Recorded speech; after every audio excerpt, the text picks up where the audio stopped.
জাতীয় দলের অনেক ক্রিকেটার যে ফেঁসে যাচ্ছেন তা অনুমেয় ছিল। হলেও তাই। বিপিএলের নিলাম থেকে বাদ পড়াদের তালিকায় আছেন এনামুল হক বিজয়, মোসাদ্দেক হোসেন সৈকতের মতো তারকা ক্রিকেটাররা। রাতেই খবর বেরিয়েছিল ফিক্সিং ইস্যুতে নাম থাকা ক্রিকেটারদের বাংলাদেশ প্রিমিয়ার লিগের বিপিএল নিলাম থেকে সরিয়ে দেবে Bangladesh cricket board BCB.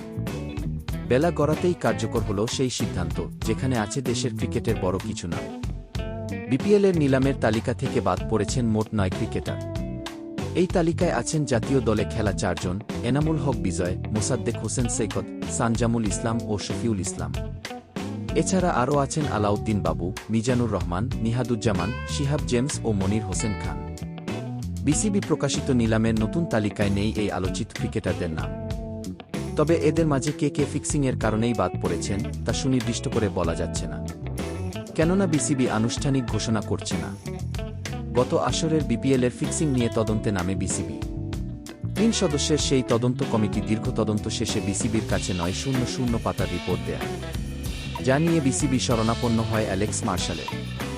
ICC দুর্নীতি দমন সংস্থার সাবেক প্রধান এই কর্মকর্তার দীর্ঘদিনের তদন্তের পর প্রমাণিত হওয়ায় বিপিএলের নিলাম থেকে অভিযুক্তদের নাম বাদ দেওয়ার সিদ্ধান্ত নেয় ক্রিকেট বোর্ড।